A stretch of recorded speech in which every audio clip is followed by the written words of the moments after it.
They cut me out of the will after I sold my car, drained my savings, and paid $60,000 to save their house. And now, my mom has the nerve to ask me for more, like I'm her personal bank. Before we go further, make sure to subscribe. And share if you've ever helped someone who turned their back on you. This story will hit harder than you think. When I first heard the words, "We had to make a difficult decision, and you're just not in the will," I thought it was a joke. I stood there at my parents' lawyer's office, while my mom avoided eye contact, and my dad cleared his throat like he always did when he knew he was wrong. I wanted to laugh, or scream, maybe both, because just 4 months earlier they were calling me every night, crying, begging me to help them save their home from foreclosure. And I did. I pulled every dollar I had, canceled a trip I had been saving for over 2 years, even sold my car. I walked to work in the snow for 3 weeks, because I thought, this is what kids do for their parents, right? I thought I was being a good son, and they knew that. They knew what I sacrificed. But today, I wasn't the beloved son. I was the "we're sorry, but we had to think about what's best for the family" son. The same family that decided to leave everything: the house, the land, the rental property, the retirement funds, to my younger brother, Ryan, the golden child who hasn't worked a full-time job since college, the one who once burned down the garage trying to make fireworks, the one who laughed when I told him I was paying off Mom and Dad's mortgage. He literally said, "Why would you do that? They don't even like you that much." I thought he was joking then, but now I'm starting to think he knew something I didn't. And just when I thought things couldn't get worse, my mom pulled me aside, right there in the hallway, and whispered, "Sweetheart, I hate to ask this, but your father's truck needs a new transmission. Can you help us out?" No apology, no shame, just a quiet expectation, like I owed her something. That's when I realized they didn't just take my money. They took me for granted, but they forgot one thing. While I was walking to work, while they were out there praising Ryan, I was building something they never bothered to ask about. And now, they're about to find out what happens when the forgotten son has more power than anyone. In the room. I didn't say a word to her, just looked into her eyes, nodded once, and walked away. I didn't scream. I didn't demand answers, because I didn't need to. I had something better: leverage. While my family was busy pretending I didn't exist, I was working 16-hour days, coding through weekends, skipping birthdays and weddings to build a small software tool into a full-blown SaaS company. I kept it quiet. No social media posts, no interviews, just silent, focused work. And now I was worth just over $8.4 million. No one knew. Not even my friends, not even my girlfriend. I walked to my car, not the old one I sold to save their house, but a sleek black Tesla I had just picked up last month. Parked 3 blocks away so no one would ask questions. I got in, shut the door, and sat there for a moment, watching my own breath fog the glass. They cut me out of the will? Fine. I had my own legacy to build, and trust me, it was going to bury theirs. 2 weeks later, my parents threw a family gathering, a backyard BBQ to celebrate Ryan's new investment venture. They made it sound like he'd done something big. Spoiler, he hadn't. He bought an NFT. Yes, an NFT, and they acted like he'd just launched the next Amazon. But I showed up, quietly, in a basic t-shirt and jeans. I brought a 6-pack and a smile. No one suspected a thing, until dinner. We were all seated. Ryan was bragging about his network of high-value clients, whatever that means, and my dad was laughing like it was the best thing he'd ever heard. My mom kept calling him our little genius. Then someone said, "What have you been up to anyway?" It wasn't curiosity. It was mockery, wrapped in fake politeness. Aunt Carol, she always liked to take cheap shots, so I leaned back in. My chair took a sip of my drink and said casually, "Nothing much. Just closed a deal with Google last week. They're licensing my software." The entire table went silent.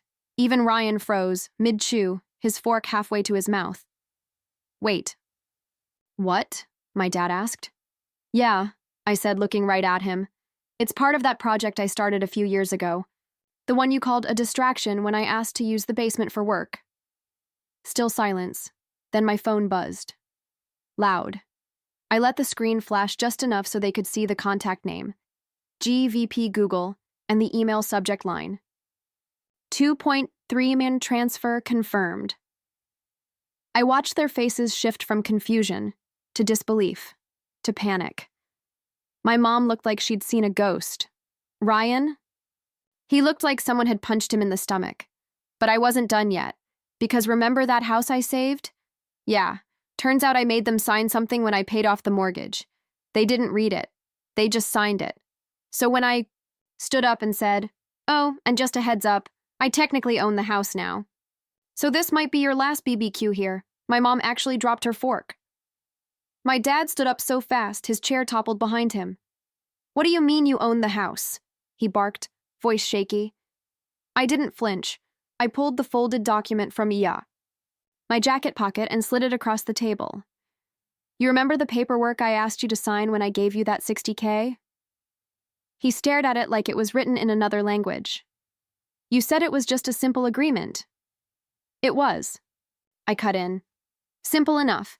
It said if you defaulted again or failed to pay me back within 90 days, the property ownership would transfer." "You both signed it," Ryan jumped in. "That's manipulative as hell, man." I turned to him, calm as ever. "You called me stupid for helping them, remember? You laughed in my face. So tell me, what's more manipulative? Tricking someone or mocking the only person who saved the family from total collapse?" No response. My mom clutched her pearls, literally, and whispered, "You're not going to kick us out." "Are you?" I looked right at her, and for the first time in years, I didn't see my mother. I saw someone who used me, betrayed me, tossed me aside. "You kicked me out of your future the day you cut me out of that will," I said. "This house was never about money. It was about loyalty, and you sold yours cheap." The backyard was dead silent. No laughter, no fake praise, just tension thick enough to choke on. I turned around, walked past the confused guests, and stopped by the gate. Then, without turning back, I said, just loud enough for everyone to hear, "You said Ryan's your legacy. Let him take care of you now. Let's see how far that NFT gets you when winter hits."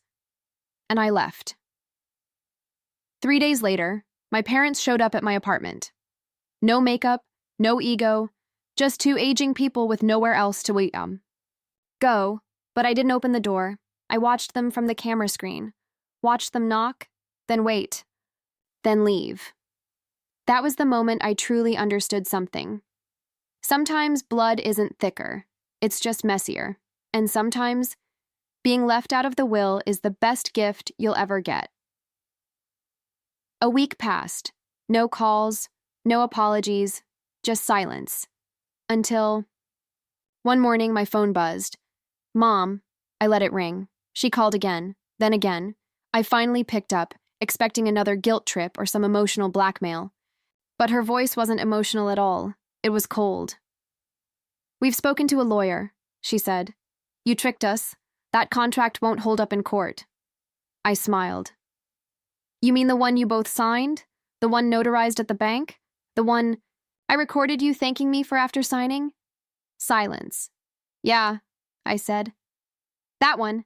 Then she snapped, "You're destroying this family." And that's when I lost it.